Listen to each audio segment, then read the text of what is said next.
ஸ்ரீமதே ராமானுஜாய நமஹ. இப்போ நாம ஒரு முக்கியமான இடத்துல இருக்கோம். ரொம்ப அழகான ஒரு இடம். அந்த இடத்துல இருக்கக்கூடிய அழகான ஒரு திருக்கோயில். மைசூருக்கு பக்கத்துல பெலகொளா அப்படின்னு ஒரு இடம். கேஆர்எஸ் டேம் இருக்கே, கிருஷ்ணராஜசாகர் டேம். அந்த டேமுக்கு கிழக்கே இருக்கக்கூடிய ஒரு சிறிய கிராமம். அந்த கிராமத்துல பிரம்மாண்டமான லக்ஷ்மி நரசிம்மர் திருக்கோயில் இங்கே சமீபத்திலே இங்கே கட்டப்பட்டிருக்கிறது. ஸ்ரீ வைஷ்ணவ சம்பிரதாயத்திலே திருநாகை வீரராகவாச்சாரியர் சுவாமி என்ன ஒரு பெரிய சுவாமி, பிரசித்தர். பட்டண்ணா சுவாமி என்ன அவரை அழைப்பார். இந்த பட்டண்ணா சுவாமி அவருடைய குமாரர்கள் இன்னும் அவருடைய சகாக்களை எல்லாம் கொண்டு இங்கே ஒரு பெரிய பாடசாலை அமைத்திருக்கிறார்.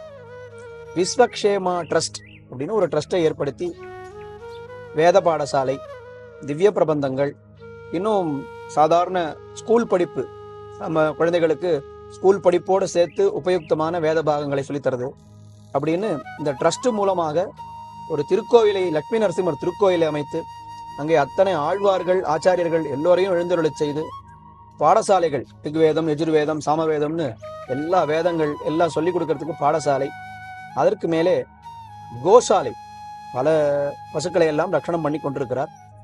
ரொம்ப இந்த காலகட்டத்திலே இப்படி ஒரு கைங்கரியம் ஒருத்தரால பண்ண முடியுமா என்று ஆச்சரியப்படும் அளவுக்கு இந்த இடத்துல ரொம்ப ஒதுக்குப்புறமா தான் இருக்கு. அதாவது மைசூருடைய பட்டணத்துக்கு கொஞ்சம் ஒதுக்குப்புறமா தான் இருக்கு.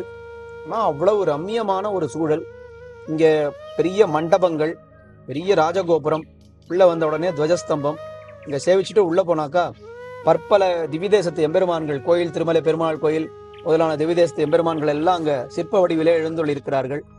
உள்ள போய் சேவித்தால் பிரம்மாண்டமான லக்ஷ்மி நரசிம்மர், அவரை பார்க்கும் பொழுதே தனி வைப்ரேஷன் அப்படின்னு சொல்லணும். உள்ள அந்த பெருமாள் மூலவர படம் எடுப்பதற்கு நமக்கு அனுமதி இல்லை. ஆனால் அவசியம் எல்லோரும் இந்த திருக்கோயிலுக்கு வந்து இந்த ரம்யமான ஒரு காட்சியில், இந்த சூழலிலே ஒரு 2 மணி காலம் 4 மணி காலமாவது நாம கண்டிப்பா ஸ்பெண்ட் பண்ணணும். எப்படி நாங்க எல்லாரும் இங்க வந்தோம் அப்படின்னா, கிரங்கூர் திருமலை அனந்தாழ்வானுடைய அவதார ஸ்தலத்துல வருஷா வருஷம் ஒரு நாள் கோஷ்டி நடக்கிறது. அது நம்ம பல இடங்கள்ல கேள்விப்பட்டிருப்போம். நம்ம ஸ்ரீ பட்டண்ணா சுவாமி அவர் பல வருடங்களாக இத்தனை பேர் அத்தியாபகர்கள்லாம் வராளே, எங்க கோயிலுக்கு ஒரு நாள் கூட்டின்னு வரக்கூடாதா அப்படின்னு பல வருடங்களாக எங்களை கேட்டுட்டே இருந்தார். ஏதோ காரணத்தினால அந்த லாஜிஸ்டிக்ஸ் இஷ்யூஸ்ன்னு சொல்றோமே, அதனால வர முடியாமல் போய்விட்டது. சமீபத்துல இந்த திருக்கோயில்ல ஒரு 3-4 மாசம் முன்னாடி ரொம்ப விமரிசையாக விசேஷமாக சம்பரோக்ஷணம் நடைபெற்றது. இந்த வருஷம் நீங்க கண்டிப்பா வரணும் என்று நமக்கு அன்பு கட்டளையிட்டு இருந்தார்.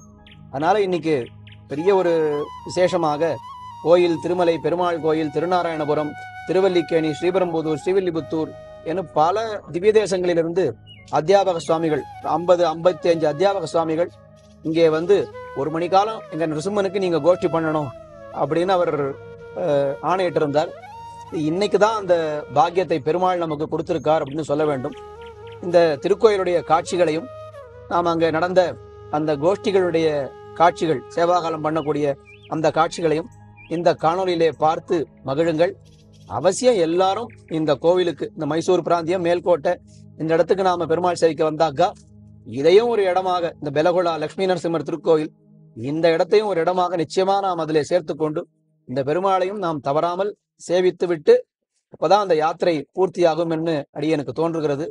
மேலே வரக்கூடிய காட்சிகளை பார்த்து ரசித்து அனுபவியுங்கள். ஆழ்வார் எம்பெருமானார் ஜீயர் திருவடிகளே சரணம்.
பத்தலர்விய போல் கையில் கொண்டு பார்த்தன் தன் தேர்முன் என்னானை சித்தவை பணியால் முடிதுறந்தானை திருவல்லிக்கேணி கண்டேனே. பள்ளியில் ஓதி வந்த தன் சிறுவன் வாயில் 1000 நாமம் ஒள்ளியவாகி போக ஆங்கதனுக்கு ஒன்னுமோரு பொறுப்பிலனாகி பிள்ளையை சீறி வகுண்டு பிறையில் டனல் விழிபழ்வாய் தெள்ளிய சிங்கமாகிய தேவை திருவல்லிக்கேணி கண்டேனே. சிவபதியான எம்பெருமான் பிருந்தாரண்ய கஷேத்திரத்துல திருமங்க மன்னன் ஆச்சரியமாக மங்களாசாசனம் பண்ணும்படி இன்னும் 4 பெருமாள்களோடு எழுந்தருளி இருக்கான். 5 பேருக்கும் பாசுரம் பாடி இருக்கார் கலியன். அது ஒரு திவ்ய தேசமா இல்ல 5 திவ்ய தேசமா என்று எப்படி வேணாலும் கொண்டாடலாம். ஆனா தெள்ளிய சிங்க பெருமான் தான் எல்லாத்துக்கும் ஓனர்னு தெரியுது. பார்சாதி டெனண்ட் தான் இருந்தாலும் டெனண்ட் லேண்ட்லார்டை விட ரொம்ப வசதியா இருக்காருங்க. இது லோக்கத்திலேயே பார்க்கணும். சில பேர் அதுல அவுட் ஹவுஸ்ல ஓனர் இருப்பார், டெனண்ட் முன் போர்ஷன்ல இருப்பார். அது மாதிரி அவ பார்த்தா இவர் தான் ஹவுஸ் ஓனர் நினைச்சுப்பா, அவரை டெனண்ட் நினைச்சுப்பா. அது மாதிரி அங்க வர பெருமான இடத்துல அவர் லேண்ட் ஓனர் திருவேங்கடவுடையான் டெனண்டா இருக்காப்புல. இந்த இடத்துல தெளிய சிங்க பெருமான் தான் எல்லாம். திருவாபரணமோ வாகனங்களோ கோவிலோ அல்லது நிறநீச்சோ எல்லாம் சிங்கப்பெருமான் பேர்ல இருக்கு. அப்படி அந்த திவ்ய தேசத்துல அடியானுடைய திருத்தபனார் திருத்தாயார் இவாளோட ஒரு 8 வருஷ காலம் அங்க வாழக்கூடிய பாக்கியத்தை அடியான் பெற்றவன். இவெல்லாம் வெங்கடகிருஷ்ணன் நான் போட்டி போட முடியாது. குழந்தையிலேருந்து அங்கேயே பிறந்து வளர்ந்து அப்படியே இருந்துட்டு இருக்கார். அனந்தான் பிள்ளைகளுடைய திருவம்சத்தை சேர்ந்தவராகவும் இருக்கார். அனந்தாழ்வான் திருவம்சம் இது ஒரு பெரிய விஷயம். அதனால நாளைக்கு அனந்தாழ்வானுடைய அவதார ஸ்தலத்துக்கு ஏழி இத்தனை சுவாமிகளும் அங்க சேவா காலம் பண்ண போறான்னு தெரியும். இது இன்னைக்கு நடக்கிறது ரொம்ப ஆச்சரியமான விஷயம். இது 1 நாள் 2 நாள் இல்ல, 10 வருஷமா கேட்டு இருக்கேன் வெங்கடகிருஷ்ணமாச்சார. இன்னைக்கு தான் அதுக்கு வேலை வந்திருக்கு. காரணம் கேட்டேன், இல்ல சம்பரட்சணம் ஆனா விட்டு வரணும்னு பெருமாள் திருவள்ளம் போல இருக்கேன்னு எனக்கு அழகா பதில் சொல்லிவிட்டேன். சமத்காரமா பதில் சொல்றதெல்லாம் ஒண்ணு. அது மாதிரி எல்லாத்துக்கும் மேல பெருமான் திருவள்ளுவர் இப்பதான் முகந்திருக்கான். திருவல்லிக்கணியில இருந்தபடியால அந்த கோஷ்டியை சேவிச்சு பழக்கப்பட்டபடியால, அதுவும் இன்னைக்கு திருவக்கணி கோஷ்டி தேவபெருமானுடைய கோஷ்டியை காட்டிலும் விலட்சணமா இருக்கு. தேவபெருமானுக்கு கோஷ்டியே இல்லையோங்கிறப்பெல்லாம் இருந்துட்டு இருக்கு. அதனால திருவல்லிக்கணி கோஷ்டி ரொம்ப பரிமளிக்க இருக்கு. அந்த எம்பெருமானுடைய கோஷ்டியை இன்னைக்கும் சேவிக்கச்ச ஆத்துல எல்லாருக்கும் காமிக்கிறேன். பா எவ்வளவு ஜோரா இருக்குப்பா திருவல்லிக்கணி கோஷ்டின்னு. அந்த எம்பெருமானை இங்க வந்து இந்த சிங்கப்பெருமானே எல்லாரும் மங்களாசாசனம் பண்ணணும்னு அடியனுக்கு ஒரு சின்ன ஆசை. அதை இன்னைக்கு பூர்த்தி பண்ணி வைக்கலாம் எம்பெருமான். அதனால திருவல்லிக்கணியை சேர்ந்த இயல் ஸ்ரீ வைஷ்ணவர்களுடைய திருவடி தாமரைகள்ல முதல்ல அடியனுடைய அனந்த பிரணாமத்தோடு கிருதஜத்தையை முதல்ல தெரிவிச்சுக்கிறேன். 2வது, சின்ன குழந்தைகள்ல இருந்து எல்லாருக்கும் திருவல்லிக்கணியில ரொம்ப பொறுப்பா யார் அத்தியனம் பண்ணாலோ அவள அனதீதாளா இருக்கிறவளுக்கு அத்தியனம் பண்ணி வச்சுட்டு இருக்கா. அதனால இருத்தியம் அது ரொம்ப நன்னா தெரியுது. ஒரு ஒரு சின்சியரா எல்லாம் பண்ணிட்டு இருக்கிறபடியால அதை நான் ரொம்ப மங்களாசாசனம் பண்ண வேண்டிய விஷயமாகவே அமைஞ்சிருக்கு. மேல இன்னொரு விஷயம் சொல்லணும். இந்த பெருமான திருவல்லிக்கணி எம்பெருமானை சேர்ந்த அத்தனை ஸ்ரீவைஷ்ணவாலும் வந்து பல்லாண்டு பாடுறதுங்கிறது இன்னைக்கு கிடைச்சிருக்கோம். இந்த பெருமாளும் சிங்கப்பெருமான் தானே. அதனால இந்த பார்கவ நரசிம்மன் யோகலட்சுமியோட கூட எழுந்தருளி இருக்கான். பிரகலாத வரதன், ஸ்ரீதேவி, பூதேவி, ஹேமாப்ஜ நாயிகா, கோதா இத்தனை பேரோட இருக்கா. லக்ஷ்மி ஹைகிரிவன், பூவராகன், பிராட்டி இளைபெருமாளோட சக்கரவர்த்தி திருமகன், நவநீத நடன கிருஷ்ணன், சுதர்சன நாரசிம்மன் இவெல்லாம் இப்போ இருக்கா இங்க. இந்த திவ்யதேசம் இதுக்கு திவ்யதேசம்னு பேர் சொல்லலாமான்னு எனக்கு புரியல. பிளகோலான்னு பேர் இருக்கு இந்த ஊர்ல. ஆனா ஸ்ரீரங்கப்பட்டினம் தாலுக்கை சேர்ந்ததா இருக்கு. ஸ்ரீரங்கப்பட்டினம் கௌதமருடைய பிரதிஷ்டை. எம்பெருமானார் எழுதி மங்களாசாசனம் பண்ண பெருமை உண்டு ஸ்ரீரங்கப்பட்டினத்துக்கு. அவரே அவர் தன்னுடைய ஆத்தியட்சத்துல பிரதிஷ்டை பண்ண சந்நிதிகள் எல்லாமும் இங்க நடுவுல இருக்கு. அவரே கண்டுபிடிச்சார். கொலம்பஸ் டிஸ்கவர்டு அமெரிக்கா மாதிரி திருநாராயணபுரத்தை கண்டுபிடிச்சார். ஏற்கனவே இருந்த திவ்யதேசம் அதை கண்டுபிடிச்சு பெருமாளை திருப்பி புனகா பிரதிஷ்டை பண்ணி தன் திருக்கையினால திருவாராதனம் பண்ணார். இந்த திருநாராயணபுரத்துல இருந்து இது 45வது கிலோமீட்டர்ல இருக்கு இந்த க்ஷேத்திரம். இதுக்கு பெலகோலான்னு பேர் ஒரு பக்கம் இருக்கட்டும். பழைய டாக்குமெண்ட்ஸ் எடுத்து பார்த்தா தாய் பத்திரத்துல இந்த இடத்துக்கு சிம்மகிரின்னு பேரு. ஏதோ ஒரு சின்ன கிரி கூட இருந்திருக்கு. சிம்மகிரி எம்பெருமான் சூஸ் பண்ணிக்கலாம். இதெல்லாம் நமக்கு தெரியவே தெரியாது. அதுக்கப்புறம் இன்னைக்கு 2012ல ஒரு அர்த்த மண்டபம் கர்ப்பகிரகத்தை பிரதிஷ்டை ஆச்சு. அதுக்கப்புறம் அதுலேருந்து ஆரம்பிச்சு நரசிம்ம ஜெயந்தி உற்சவம் இந்த பெருமாள் ஏழ்னையிலேருந்து தோறாம நடந்துட்டு இருக்கா. 10 சாக்கையை சேர்ந்தவாளும் அருள் செயல் 4000த்தையும் 10-12 வருஷமா பெருமாள் தோறாம அனுபவிச்சுட்டு இருக்கார். இதை ஐசங்கர்கிட்ட பிரார்த்திச்சோம். எல்லா இடமும் நடந்தது. யாக யஜ்யங்களும் நடந்துட்டு இருக்கு. நிருசிம்ம அனுஷ்டு மகா யஜ்யம், கோட்டி யஜ்யம் ஒண்ணு நடந்தது. இதெல்லாம் இவன் இடுப்புல கட்டின்னு வந்துட்டானோ யஜ்யத்தைன்னு தோன்றது. ஏதோ சொல்லுவாளே பூனை கட்டின்னு சகுனம் பார்த்தான்னு. இவன் எப்படி பண்ணியிருக்காருன்னா யஜ்யத்தையே மடியில கட்டின்னு வந்திருக்கான்.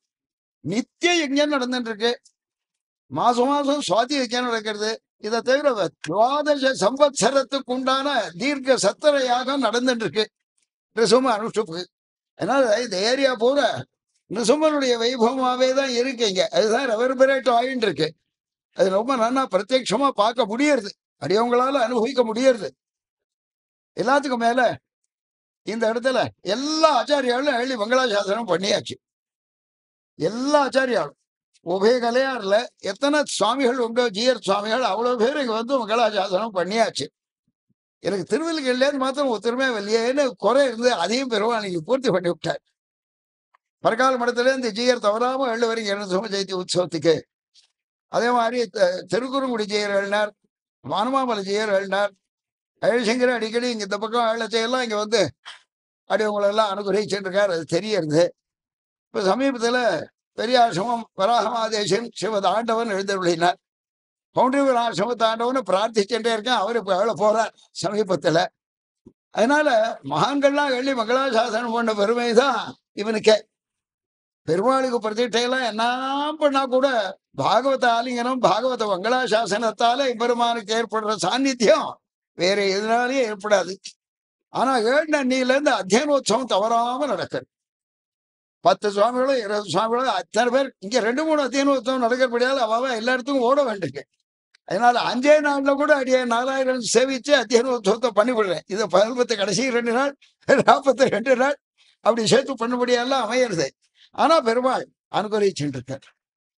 அதனால நான் எப்படி கிருதஜதை சொல்றதுன்னு தெரியல. எனக்கு மனசு தழுதழுக்கிறது. ரொம்ப நாள் ஆசைப்பட்டது. அதை பெருமாள் நடத்தி விட்டார். அத்தனை ஸ்ரீவைஷ்ணவர்கள் திருவல்லிக்கேணி ஸ்ரீவைஷ்ணவாலோ எங்கெங்கேருந்து திருவல்லிக்கேணியில இப்ப அத்தியாபகத்தை கைகரிதம் பண்றாளோ அத்தனை பேருடைய ஒரு மங்களாசாசனத்தை அடியேன் பண்றேன் அந்த திருவடி தாமர்களுக்கு. ஆமா அது பாருங்க. ஆத்துல இருக்கிறவங்களும் எல்லாரும் இதுக்கெல்லாம் கோஆபரேட்டிவா இருக்கா. அடியனுடைய தர்மபுத்தியோ இவனோ இவன் குழந்தையோ இவன் ஆண்டையாளோ யாரும் இங்க அப்ஜெக்ஷன் ரைஸ் பண்றவாளே ஆத்துல கிடையாது. எப்படி பண்ணாலும் எப்படியோ வசத்தியா பண்ணாலும் சரி அதுக்கெல்லாம் தயாரா இருக்கிற மனசு உள்ளவாளா இருக்கா.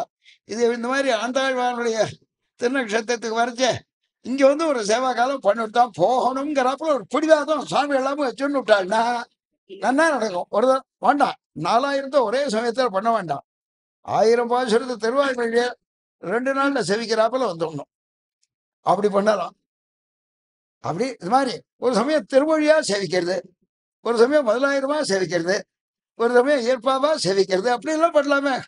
அதனால எப்படிப்படியெல்லாம் சுவாமிகளுக்கு திருவுள்ளமோ அப்படி இங்க எழுதி இந்த பார்கவ நரசிம்மனுடைய திருவடி வாரத்துக்கு மங்களாசாசனம் பண்ணணும்னு எல்லா சுவாமிகளையும் பிரார்த்திக்கிறேன். இதுல சிறுவாமதிகரா என்ன இங்கே திடீர்னு இத்தினூண்டு குட்டி குட்டி ஸ்ரீ வைஷ்ணவாள்லாம் இருக்கா, அவளையும் பிரார்த்திக்கிறேன். அவள்லாம் இன்னும் கொஞ்ச நாள் அவளாம் பெரியவாள் ஆயிடுவா. திருவருளி கோஷ்டி என்னன்னா வலுவாவே இருக்கும்னு தோன்றது. ஆகையினால தேவபெருமாளும் இதை போட்டி போட்டுன்னு பார்த்தாடி கோஷ்டியை ரொம்ப பிரமாதமா நடத்தின்னு இருக்கான். அந்த காஞ்சிபுரத்தை தேவபெருமாளுக்கே அனன்ய பிரயோஜனமா கைகரம் பண்ணிட்டு இருந்த சுவாமியினுடைய திருப்படி சம்பந்தம் உள்ளவர் இருந்துட்டு இதெல்லாம் நடத்துறார். எனக்கு வெங்கடகிருஷ்ணமாச்சாரிய சின்ன குழந்தையிலேருந்து தெரியும். ஆனா இன்னைக்கு உற்சவம் பண்றாளே பார்சாட்டி பின்னாடி இதுவரை இவரும் உற்சவம் பண்ணிட்டு இருந்தவர் தான். அடியனும் கூடவே அவரோட கூட வருவேன். என் குழந்தைகளாம் இவரோட கூட அழிச்சுன்னு வருவேன். அப்படியெல்லாம் திருவல்லிக்கண்ணில் 8 வருஷம் இந்த காலம் ரொம்ப பொன்னான காலம் எனக்கு. அது வானவானோடத்தில் கார்பகாட்சி சுவாமி காலக்ஷேபம் கேட்பேன். எங்க சித்தியா காலக்ஷேபம் வேலுக்குடி பெரிய சுவாமியினுடைய காலக்ஷேபத்தை கேட்பேன். அங்க நான் கேட்காத காலக்ஷேபமே கிடையாது. அதே சமயத்தில் வெளியில எங்க இருந்தாலும் இவாளுடைய காலக்ஷேபங்களுக்கெல்லாம் போயிட்டே இருப்பேன். இது நடுவில் காலக்ஷேபமா சீபாஜியாதிகள்லாம் காலக்ஷேபம் பண்றதுக்கு உத்தமர் சுவாமி திருவடி இடத்துக்கு போயிட்டேன். நித்தியப்படி காலக்ஷேபம் 16 வருஷம். இதெல்லாம் பெருமான் அனுபவிக்கிறான வழிய என்னை போல இருக்கவன உத்தாரணம் பண்றதுக்கு அவன் எவ்வளவு பாடுபட்டிருக்காங்கிறத நான் தனிப்பட்ட முறையில நான் சொல்றேன். அது ரொம்ப ஃபீல் பண்றேன். அடியேன் இப்படியெல்லாம் எல்லாருக்கும் பண்ணியிருப்பேனா அப்படின்னு ஒரு கேள்வி. குழந்தையிலேருந்து வாழக்கூடிய சுவாமி அடியனுக்கு சொந்த சிறிய தகப்பனார். ஜாயிண்ட் ஃபேமிலியா இருந்தபோது நித்தியமே அவர்கிட்டவே அடியனுக்கெல்லாம் 3000 அவர் சந்தோஷம் சொல்லிவிட்டார். திருவாய்மொழி மாத்திரம் மாம்பலத்துக்கு வந்த பிற்பாடு 2-3 சுவாமிகள்கிட்ட அடியார். திருவாய்மொழி வானமாமல கிருஷ்ணகிரி சுவாமிகள் இருந்தார். பரகால சுவாமி வரதநாராயணன் சுவாமியுடைய திருத்தம்பி இவாளிடத்தெல்லாம் காலக்ஷேபம் பண்ண திருவாய்மொழி மாத்திரம். அதனால என்னை ஒருத்தனை தூக்குறதுக்கு எவ்வளவு பாடுபட்டிருக்கான் எம்பெருமான்னு எனக்கு தெரியும். அதுக்கெல்லாம் பலம் என்னன்னா இத்தனை ஸ்ரீவைஷ்ணவாள் பாகவதாள் பொன்னடி இந்த இடத்துல பட்டு அவனை மங்களாசாசனம் பண்ண பலம் இதெல்லாம் தான் அடியன் அனுபவிக்கிற விஷயம். இதுக்கு ஒன்றும் அளவு கிடையாது. எத்தனை வருஷம் வந்தாலும் நான் புதுசா இதே தான் சொல்லிட்டு இருக்க போறேன். கிருத்திகத்தையே வேற எப்படி மாத்தி சொல்றது. ஆகையால பாகவதாள் தரத்துல வேற ஒன்றும் திருவடிக்கு பல்லாண்டு பாடத்தை தவிர அடியனுக்கு வேற ஒன்றும் தெரியல. புனகா இங்க எழுதி வருஷத்துக்கு ஒரு தடவையான இந்த மாதிரி அருள் செயல் கோஷ்டி இங்க நடத்த வேண்டியதுங்கிறத சிறந்தாழ்த்தி பிரார்த்திச்சுக்கிறேன் எல்லாரிடத்திலையும். அடியார் செய்யும் விண்ணப்பம் நம்முடைய ஆழ்வார்களுடைய பாசுரங்களிலே நரசிம்ம பெருமானுக்கு பெரிய ஏத்தம். ஆழ்வார் பாசுரங்கள் எல்லாம் நிறைய சொல்லி இருக்கிறார். முக்கியமா திருப்பல்லாண்டுல எம்பெருமானுக்கு மங்களாசாசனம் பண்றவான்னு சொல்ற பொழுது யாரை அழைக்கிறார்னா அந்த 3 பேரை அழைக்கிறார்னு சொல்றார். முதல்ல வேறு பிரயோஜனம் கருதாமல் எம்பெருமானுக்கு மங்களாசாசனம் செய்யறதையே பிரயோஜனமாக கொண்டிருக்கிறவா ஒரு வகை. அடுத்த வகை என்கிறவா கைவல்யத்தை, அதாவது தங்களுடைய ஆத்மாவை அனுபவிக்கணும்னு நினைக்கிறவா, பகவானையும் விட்டுட்டு. 3வது இந்த உலகத்திலேயே இருந்துட்டு லோக இன்பங்களை எல்லாம் அனுபவிக்கணும்னு நினைக்கிறவா என்ன ஐஸ்வர்யார்த்தின்னு அவளை சொல்றார். முதல்ல அனன்ய பிரயோஜனர், அப்புறம் கைவல்யார்த்தி, அப்புறம் ஐஸ்வர்யார்த்தின்னு அப்படித்தான் பாசுரங்கள் எல்லாம் போகிறது. ரொம்ப சுருக்கமா தெரிவிக்கிறேன். அதுல அனன்ய பிரயோஜனர்கள் தான் நரசிம்மன மங்களாசாசனம் பண்றதாக. அது எந்த தந்தை என்கிற பாசுரத்துல அவர் அனன்ய பிரயோஜனர்களை சொல்றார். வேறு பிரயோஜனம் இல்லாமல் எம்பெருமானுக்கு மங்களாசாசனம் பண்றதையே பிரயோஜனமாக கொண்டிருக்கிறவா அவளை அழைக்கிற பொழுது திருவோணத் திருவிழாவில் அந்தியம்போதில் அரியுருவாகி அரியை அழித்தவனை பந்தன தீர பல்லாண்டு பல்லாயிரத்தாண்டுன்னு என்ன அப்படி அவனை சொல்றார். அனன்ய பிரயோஜனர்களால மங்களாசாசனம் செய்யப்படுபவர் இந்த பெருமாள் என்கிறது தெரியறது. 2வதாக பின்னால பாகவதர்களுடைய பிரபாவத்தை சொல்லுகிற பொழுது கூட நாதனை நரசிங்கனை நவின்னேத்துவார்கள் உழக்கிய பாத தூளி படுதலா இவ்வுலகம் பாக்கியம் செய்ததே என்று நரசிம்மனுடைய அடியார்கள் அவளுடைய பாத தூளி படுறதுனாலதான் இந்த உலகத்திற்கு பெரிய பாக்கியம் என்று இப்படியெல்லாம் சொல்றார் பெரியாழ்வாருடைய பாசுரங்களிலே. இவர் இப்ப நாதனை நரசிங்கனை நவீன்றேத்துவார்னு சொன்னா நித்தியம் திருவாராதனம் பண்ணிட்டு அந்த இவ்வளவு பெரிய கோவிலை நிர்மாணம் பண்ணி இதையெல்லாம் பண்ணக்கூடிய இவரை போன்ற அடியவர்களைத்தான் அவர் சொல்லுகிறார் என்றே நாம் கொள்ளலாம். அதே போல நம்மாழ்வாருடைய பாசுரத்தில் எடுத்துக்கொண்டாலும் கூட நம்மாழ்வாரும் என்ன சொல்றாருன்னா, சிங்கப்பிரான் பெருமை ஆராயன் சீர்மைத்தேன். நரசிங்கனுடைய பெருமையை நம்மால வாயால சொல்ல முடியுமா? சொல்லவே முடியாது அப்படின்னு சொல்றார். அதை விட ஆச்சரியம், கற்பாரி ராமபிரானை எல்லாரும் தொடங்கினார். ராமபிரானை தவிர இன்னொருத்தர கற்பார்களோ அப்படின்னு சொன்னார். யாருமே கற்க மாட்டான். அப்புறம் கேட்பார்கள் கேசவன் கீர்த்தி அல்லால் மத்தும் கேட்பாரோ அப்படின்னு அவனை தவிர வேற யாரையும் கேட்க மாட்டான். கடைசியில சொல்ற பொழுது என்ன சொன்ன தெரியுமோ, செல்ல உணர்ந்தவர் செல்வந்தன் சீரண்ணி கற்பாரோன்னு. செல்ல உணர்ந்தவர்னா என்ன அர்த்தம்னா நிறைய தெரிஞ்சவான்னு அர்த்தம். செல்ல உணர்ந்தவர்னா என்ன அர்த்தம், ரொம்ப விஷயம் நிறைய தெரிஞ்சவா. செல்வந்தன் சீரண்ணி கற்பரோன்ற. செல்வன் என்ன, அது நரசிங்க பெருமான் தான். இங்கேயே மேல பாசுரத்துல அல்லல் அமரரை செய்து இரணிய நாகத்தை மல்லல் அறிவுருவாய் செய்த மாயம் அறிந்துமே, அந்த மாயத்தை அறிந்தவர் செல்ல உணர்ந்தவர், அவர் செல்வந்தன் சீரண்ணி கற்பரோன்னு. நிறைய விஷயம் தெரிஞ்ச மகான்களா இருந்தா நரசிம்மனைத்தான் ஸ்தோத்திரம் பண்ணுவான்னு நம்மாழ்வார் கூட அப்படி செய்கிறார்.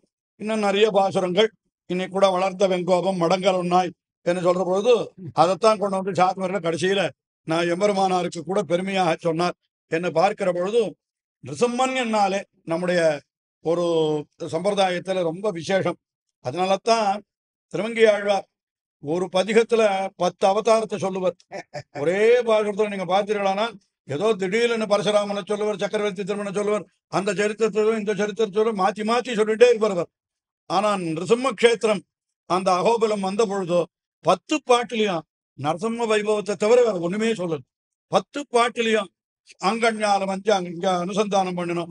ஒவ்வொரு பாட்டிலையும் நரசிம்ம அந்த மாதிரி ஒரு பதிகம் கூட கிடையாது. ஒரே அவதாரத்துக்கு 10 பாட்டுன்றது வேற எந்த இதுலயும் கிடையாது.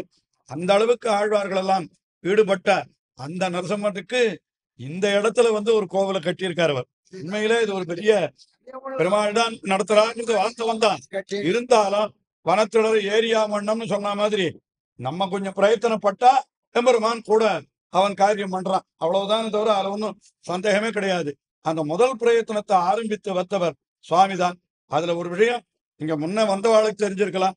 முதல் தடவை அடியன் வந்திருந்த போது வெறும் கிரவுண்டா தான் இருந்தது, ஒண்ணுமே இல்லை. சுத்தி ஒரே அத்வானம், ஒண்ணுமே இல்லை. இந்த இடத்துக்கு வார்த்தைக்கே 1/2 மணி 3/4 மணி. இந்த பக்கம் வீடு கிடையாது, அந்த பக்கம் வீடு ஒன்றும் கிடையாது. இந்த இடத்துல சுவாமி உட்காந்து என்ன பண்ண போறார், எதுக்காக இப்படி இருக்காருன்னு எல்லாம் கூட ஒரு காலத்துல அடியேனே நினைச்சது உண்டு. ஆனால் பிரமிப்பா இருக்கிறது, இப்ப இவ்வளவு பெரிய கோவில், இவ்வளவு அற்புதமான கோவில் நல்ல நகரத்துல கூட கிடையாது. அவ்வளவு எல்லாத்தையும் பார்த்து பார்த்து இந்த இடத்துல 74 நரசிம்மனுடைய திருமேனிகளை அட பண்ணியிருக்காங்க. இந்த இடத்துல ஒவ்வொரு இடத்துல ஒவ்வொரு நரசிம்மரும் ஒரு மாதிரி அது இருக்கக்கூடியது. அதெல்லாம் ஆகமத்துல புராணங்கள்ல அதுக்கு உண்டான பிரமாணங்கள்லாம் இருக்கு. 74ன்னு அது ஆச்சரியம். அதனால்தான் 74 சிம்மங்களை இங்க பார்க்கிறோம். அதனால்தான் எம்பெருமானாரும் கூட 74 பேருக்கு ஆசனம் கொடுக்கிற பொழுதும் அவளை 74 சிம்மாசனாதிபதினு அவளை ஆசனத்திலேயே சிம்மம் என்னால் 74ன்னு நான் கணக்கு வச்சதற்கு ஒருவேளை இது கூட 74 பேருக்கும் திருவாராதன பெருமாளாக நரசிம்மனைத்தான் கொடுத்தார்னு குரு பரம்பரையிலேயே எழுதி வச்சிருக்கார். அதனால அவ்வளவு பெருமை உடைத்த அந்த விதம் இந்த இடத்துல அவர் வந்து பண்ணினா. சின்ன சொல்ற மாதிரி அடியேன எனக்கு சின்ன வயசுல இருந்து அவரு தெரியும்னு சொன்னா அப்படி இல்லை, என்ன சின்ன வயசுல இருந்து அவருக்கு தெரியும், அதுதான் தெரியும். ஏன்னா என்னை விட ஒரு 10-15 வயசு பெரியவர். அதனால ரொம்ப சின்ன குழந்தையிலேயே எனக்கு தெரியும். திருவல்லிக்கேணியிலேயே எங்களுடைய மூதாதையர்களாத்துலதான் அவர் குர்த்தனை இருந்தார். இந்த பெரியான்றது பழைய நாள்ல பிராச்சீனத்துல எங்களுடைய பரம்பரையில முதல் அவர் பிரதான் திருமலாச்சார்னு என்னுடைய கொள்ளு பாட்டனாருக்கு பாட்டனார். அவர் முதல்ல அந்த ஆத்துலதான் இருந்தார். அது பிரிட்டிஷ் கவர்மெண்ட்ல கொடுத்தான் அவருக்கு. அது அப்படி இருந்தான். எங்களுடைய மூதாதையர்களாத்துலதான் அவர் கொடுத்தன இருந்தார். அவருடைய திருத்தாப்பனார் ரொம்ப அழகா புல்லாங்குழல் வாசிப்பார். நித்தியம் காத்தால பெருமாளுக்கு சுப்பிரபாதம் உள்ள ஆன உடனே வாசல்ல நின்று 1/2 மணி புல்லாங்குழல் வாசிச்சுட்டு தான் போவார். அந்த சுவாமியுடைய திருநாமம் கூட யாருக்கும் தெரியாது. தாடி சுவாமின்னு பேர் அவருக்கு. அவருக்கு அவ்வளவுதான். அவர் தாடி வச்சுட்டு இருப்பார்.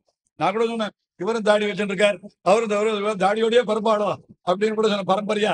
ஏன்னா எல்லாரும் இந்த சுமத்தை என்ன காரணம்னா தாப்பனாருக்கே தாடி எங்களுக்கு எல்லாம் என்ன சுவாமி அப்படி சொன்னா தப்பா சொல்லலாம். அவர் பேரு யாருக்கும் தெரியாது. தாடி சுவாமின்னு தான் சொல்லுவா. அவர் சொல்ற தாடி சுவாமின்னு சொல்லுவா. யாருன்னா தாடி சுவாமின்னுவா. அதுவே ஒரு அடையாளமா போயிடுச்சு. அதே மாதிரி பட்டனா சுவாமியா அவர் தாடி சுவாமியா தான் எழுதிருக்கார். அவர் திருக்குமாரர் கூட அப்படித்தான் எழுதிருக்கார். அதனால எதுக்கு சொல்றேன்னா, இப்ப இவ திருத்தகப்பனாரை அடியானுக்கு நன்னா தெரியும். அவர் வேலுக்குடி வரதாச்சார் சுவாமியினுடைய கூட பிறந்த தமையன் அவர். அவர் வேலுக்குடி வரதாச்சார் அவருக்கு கூட பிறந்த தம்பி. ஆனா அவர் ஸ்வீகாரத்துல நம்முடைய இவருடைய மாத்துளருக்கு, அதாவது ஜனக தாத்தா பாட்டியினுடைய சித்தியார் சித்திகே அதான் ஸ்வீகாரத்துக்கு அவர் போனார். அவர் அதனால அந்த மாதிரி ஸ்வீகாரத்துக்கு போனார். அதனால அவர் வந்து, ஆனா ஒரு விஷயம், இவளுக்கு 2 கலையினுடைய சம்பந்தம் இவருக்கு எதுக்காக சொன்னேன்னு கேட்டா, இவருடைய பட்டண்ணா சுவாமியுடைய திருத்தகப்பனார் சுவாமி தாடி சுவாமின்னு சொன்னேன், அவர் வடகல திருமணம் தான் எடுத்துட்டு இருப்பார். ஆனா அந்த கலாபேதன்றது அவள் இடத்துல துளி கூட கிடையாது. உண்மையில அந்த ஃபேமிலிக்கே யாருக்குமே கிடையாது. வேலுக்குடி சுவாமி இவருக்கு சித்தியா வாகனம், 2 பேரும் ஒன்னா வருவா. 2 பேரும் எப்ப பார்த்தாலும் அந்த மாதிரி 2 பேருக்கு இருக்க அந்யோன்யத்தெல்லாம் பார்க்கிற பொழுது என்னைக்குமே அந்த கலாபேதன்றதே கிடையாது. அதனால்தான் இங்க வந்து சந்நிதி ஏற்படுத்துற பொழுது கூட திருமேனி தேசிகனுக்கு திருமேனி எழுப்பட்டிருக்கார், ஆதிவன்ஷோடோபனுக்கு திருமேனி எழுப்பட்டிருக்கார், மணவாள மாமனுக்கும் திருமேனி எழுப்பட்டிருக்கார். நித்தியம் இங்க 2 பாத்திரம் தான் சேவிக்கிறார். அப்படின்னு தான் 3 பாத்திரம் மணவாளனுக்கு 3 நித்தியம் சந்தானமே அப்படித்தான் நடக்கிறது. இந்த மாதிரி எல்லாம் இருந்தா எங்கேயுமே சண்டையே கிடையாதுன்னு சொல்ல வேண்டியதுதான். அப்படி இருக்கலாம். ஆனா சொன்ன மாதிரி சண்டைன்றது அண்ணா தம்பிக்குள்ளேயே வருது. அதனால சண்டை யாருக்குதல் இல்ல. வடகல தங்களை சண்டை தான் பெருசா தெரியுறதே தவிர இப்படித்தான் பேசிட்டு இருந்தோம். அது ஸ்ரீராமோட பேசிட்டு இருந்தேன். அந்த மாதிரி அதாவது ரொம்ப சிரமப்பட்டு இந்த கோவில பல பேருடைய சகாயத்தோடு நடந்திருக்குன்னு சொன்னா கூட இதெல்லாம் அவ்வளவு. நான் இது பிரத்யட்ச இன்னைக்கு வந்திருந்தேன், அன்னைக்கு கூட தெரிவிச்சேன். அவருடைய பெரிய திருக்குமார் இப்ப பரம் வச்சுட்டார் சௌமியநாராயணன். அவர் வந்து எவ்வளவு பாதிச்சுட்டு இருந்தார். இங்க இருந்தவரால சாதிக்க முடியல, அங்க போய் சாதிச்சாருன்னு சொன்னேன்னா. அப்போ ஏன்னா இங்க இருக்கு, ஆனா ரொம்ப பெரிய காரியம். அதுக்காக பரவோதத்துக்கு போய் அங்கேருந்து தம்முடைய இந்த அதிகாரத்தை விட அந்த அதிகாரம் பெரிய சாதிச்சு அதனால அங்கேருந்து இருந்து அவருக்கு பலத்தை கொடுத்தாருன்னு நான் சொன்னேன். அந்த மாதிரி எல்லாம் இருந்து பாரிச்சு எல்லாம் பண்ணி கட்டினார். பெரியவா கட்டுறது ஆச்சரியம் இல்லை, அவருடைய குமாராலும் அந்த கூட இருந்து அதுக்கு நிர்வாகம். இப்ப யாராவது சொன்னா, யார் சுவாமி இந்த அத்வானத்துல போய் யார் உட்காருறது, எல்லாரும் பட்டணத்துல உட்காந்துருக்கா, அவெல்லாம் அங்க உட்காந்துருக்காங்க. பட்டணத்திலேயே இப்ப எல்லாரும் யாரை காட்டலாம், அமெரிக்கா போனோம், ஜெர்மனி போனோம், இதுலதான் எல்லாருக்கும் நம்ம ஊரே வேணான்றோம், மெட்ராஸே வேணான்னு சொல்ற பொழுது பெலகோலால வந்து ஒருத்தர் உட்காருன்னு சொல்றான்னா அது எவ்வளவு பெரிய தியாகம். யோஜனை பண்ணி பாருங்க. இதுக்கு மெட்ராஸ்லயே இல்லாத அமெரிக்கா போறவாள்லாம் இருக்கிற பொழுது அவர் வந்து பட்டணங்களை விட்டுட்டு இந்த இடத்துல இருந்து அவர் பண்றார். அவருடைய குமாராள் அவள்லாம் காட்டு எல்லாரும் இந்த கோவில் கைங்கரியத்திலேயே ஈடுபட்டு இருந்து, அதே சமயத்துல லௌகிக வித்தியிலே அவளுக்கு ஒன்றும் குறைச்சல் இல்லை. சொன்னார், இப்போ ஒரு பிள்ளை சிஏ பாஸ் பண்ணி முடிச்சுட்டார், இன்னொரு பிள்ளை சிஏ இன்னும் எழுத போறான்னு சொன்னார், ஃபைனல் எழுதணும்னு சொல்லிட்டு. எல்லாரும் லௌகிக வித்தியே பண்ணிக்கிறார். அதே சமயத்துல வைதிகத்தை விடாமல் இப்படிப்பட்ட ஒரு இடத்துல இருந்து கோவிலையும் கட்டி இவ்வளவு பெரிய சம்ஸ்தானம் ஏற்பாடு பண்ணிட்டு இதை பாத்துக்கிறதுக்கு யாரும் இல்லைன்னு விசாரப்படக்கூடாது. அதையும் ஏற்பாடு பண்ணி இவ்வளவு தூரம் பண்றான்னு சொன்னா நிச்சயமா அவளெல்லாம் பெரிய மகான்கள். உள்ள இருக்கிறவன் நடத்தலாம், அது வேற சமாச்சாரம். இருந்தாலும் அவன் நடத்துறதுக்கு ஒரு వ్యక్తిயா இருக்கிறது நம்முடைய பாக்கியம் தானே, அதை நம்ம சொல்லித்தானே ஆகணும். அது சுவாமியை கொண்டுதான் நடத்தினான், வேற இன்னொருத்தரை கொண்டு நடத்தலையே. அதனால அந்த சுவாமிக்கு பரம கிருத்தஜதை செலுத்தணும். அதுக்காக இங்க திருநாராயணபுரத்துக்கு என்ன விசேஷம்னா திருமண் விசேஷம் இல்லையா. இங்க எம்பெருமானார் திருமண் காப்பு கண்டுபிடிச்சு நமக்கெல்லாம் இன்னைக்கு திருமண் பார்ப்பு கொடுத்தவரு எம்பெருமானார் தான். அதனால சுவாமிக்கு ஒரு திருமண் பொட்டியே அடியேன் சமர்ப்பிக்கிறேன். எங்க அயோத்தியா கோவில்ல, அயோத்தியால ஒரு கோவில் எங்க பெரியவர் கட்டின கோவில், இவர் புதுசா நிர்மாணிச்சுட்டார். அங்க இருக்கிற கோவிலை நிர்வகிக்கிறதுக்கே இப்ப திண்டாடுறோம், நம்ம தலையால தண்ணி குடிக்கிறதுன்னு வாழ. அந்த மாதிரி அதை இப்ப இவன் தான் முழுக்க கையிலதான் கொடுத்துருக்கேன், இவன் தான் பாத்துக்கிறான் இப்ப முழுக்க ஏற்பாடெல்லாம். ஆனா ரொம்ப கஷ்டமா இருக்கு, மனுஷா கிடைக்காத ஏற்பாடு பண்றது. இத்தனைக்கு அயோத்தியன்றது எல்லாரும் போட்டி போடுற இடம், ஆனா அதுக்கு நம்மளவா யாரும் வரமாட்டேன்றா. அப்படி இருக்கிற பொழுது கஷ்டமா இருக்கு. அங்க சம்பரோஷணத்தும் போது நாங்கள் பண்ணின காரியம் இருந்தது, அது சுவாமிக்கு ஒண்ணு சமர்ப்பிக்கிறோம். முடியே இப்படி ஸ்ரீவைஷ்ணவர்கள் எல்லாரையும் வந்து அழைத்து கொண்டு வர வேணும்னு சொன்னா போல சுவாமி 7-8 வருஷமா சொல்லிட்டு இருக்காரு. அழைச்சிட்டு வாரன்னு சொல்லிட்டே இருக்கார்.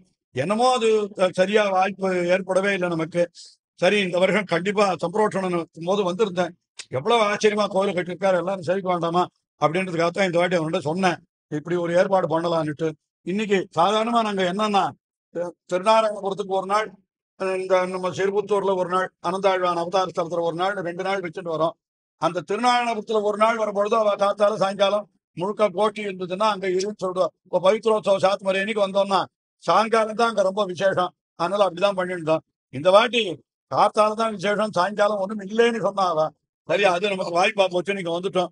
பெருமாளுடைய இது இருந்ததுன்னா, நியமனம் இருந்ததுன்னா அப்படியே அவர் நடத்தினார்னா வருஷா வருஷம் வரதுக்கும்